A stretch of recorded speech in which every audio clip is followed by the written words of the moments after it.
हम लोग पिछले टर्म पे देखे कि यदि किसी कंपनी को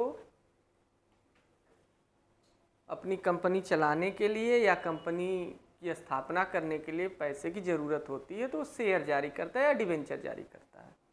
हालांकि वो प्रोसेस है कि कैसे जारी करेगा, क्योंकि बताए कि सबसे पहले वो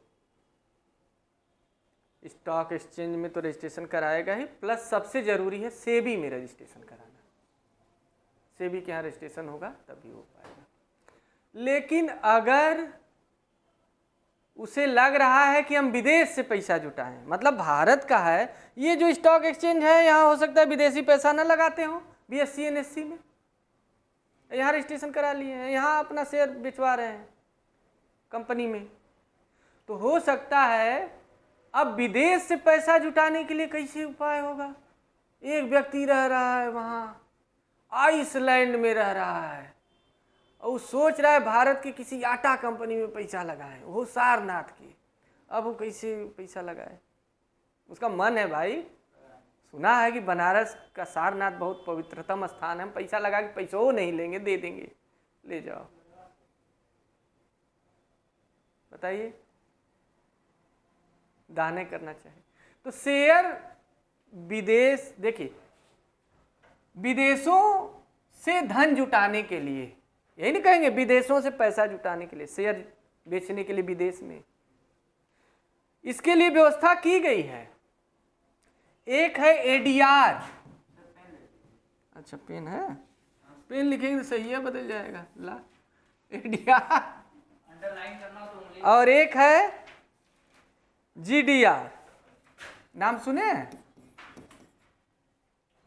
चलिए हम सुना दे रहे हैं। ADR है अमेरिकन डिपोजिटरी रिसिप्ट। अमेरिका बहुत आगे है, हम लोग तो बढ़ चढ़ के भाग लेते हैं, लेकिन पहले इससे कहते हैं तुम करो receipt. American depository receipt CEI होगा कि CIE होगा, एक ठो होगा, बड़ा गड़बड़ लग रहा है अंग्रेजी। अमेरिकन डिपॉजिटरी रिसिप्ट, ध्यान से देखिएगा।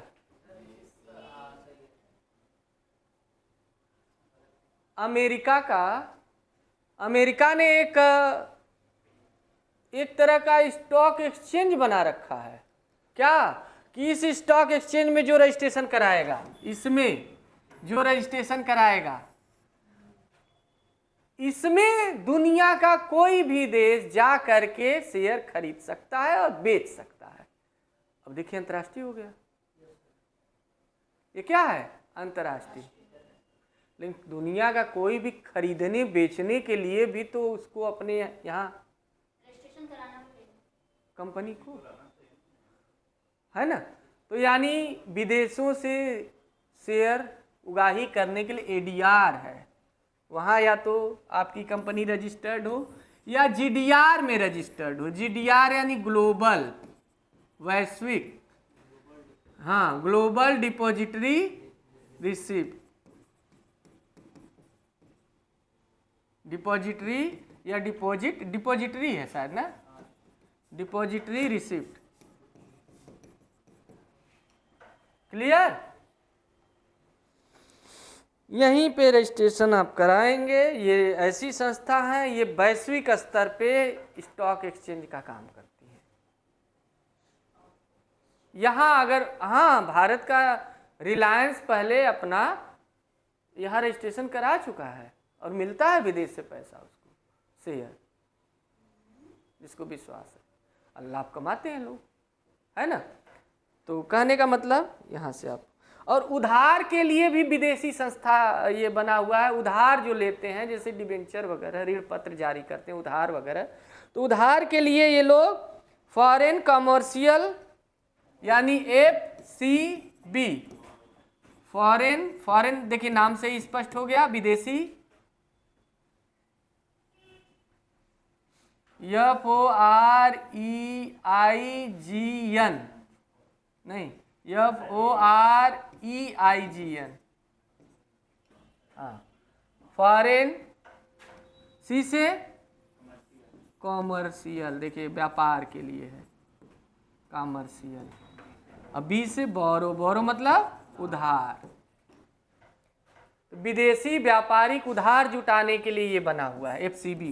तो एफसीबी देखिए ये जानते रहिएगा, हालांकि पूछता कम है, लेकिन आईएएस में तो ऐसे ही क्वेश्चन आता है कि विदेश से उधार लेने के लिए अगर हमें कहाँ रजिस्ट्रेशन कराना होगा, कंपनी का रजिस्ट्रेशन एफसीबी में कराएंगे। तो इससे क्या है कि इसमें लोग चेक करते रहते हैं, है ना। नामीबिया भी चेक करेगा, पता चलेगा कि हवाई द्वीप यानी अमेरिका का राज्य है, 50वां राज्य, हवाई द्वीप राजधानी उसकी क्या है, होनोलुलु, हाँ होनोलुलु राजधानी है। तो वहाँ जाएंगे, वो चेक कर लेगा, तो वो वहाँ से पैसा मिल जाएगा अगर देना चाहे तो। यानी कहने का मतलब उधार लेने के लिए एफसीबी है विदेशों से, और जीडीआर और एडीआर स्टॉक एक्सचेंज है, एक तरह का शेयर जुटाने के लिए है। क्लियर? नहीं समझ में आया तो ये ध्यान रखिएगा, पीछे का था।